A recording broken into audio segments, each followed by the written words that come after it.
Hello বন্ধুরা, good afternoon সবাইকে। তো পিঙ্কিশার ফেসবুক পেজে সবাইকে স্বাগতম। তো তোমরা দুপুরে রান্না আজকে কে কী করলে, আর আমি দেখো আজকে কে রান্না করলাম। এখানে আলু ভর্তা করব, তার জন্য আলু, আদামনি পাতা, অনেকে টিয়ামনি পাতা বলে, আর পেঁয়াজ আর লঙ্কা তেল ভাজি আর লবণ দিয়ে ভালো করে চটকিয়ে মেখে নিয়েছি। তো এরকমভাবে ভর্তা খেলে কার কার কাছে ভালো লাগে তো অবশ্যই কমেন্ট করে বলবে। আমার কিন্তু খুব ভালো লাগে এভাবে ভর্তা খেলে।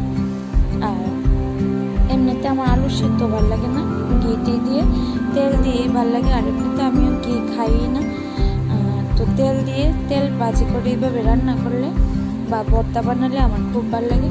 তা আমি ভর্তা বানালে, যে কোনো ভর্তা বানালে এইভাবে করি। তো তোমরা কে এইভাবে খাও অবশ্যই কমেন্ট করে বলবে।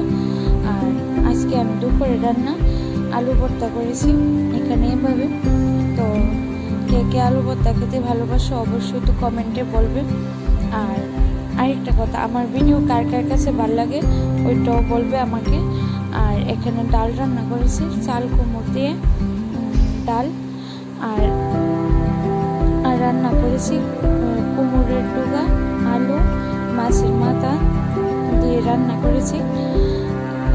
আর আলু ভাজি করেছি চামের জন্য, আমাদের জন্য তিত করলা ভাজি আর মাছ ভাজি আর পেঁয়াজ।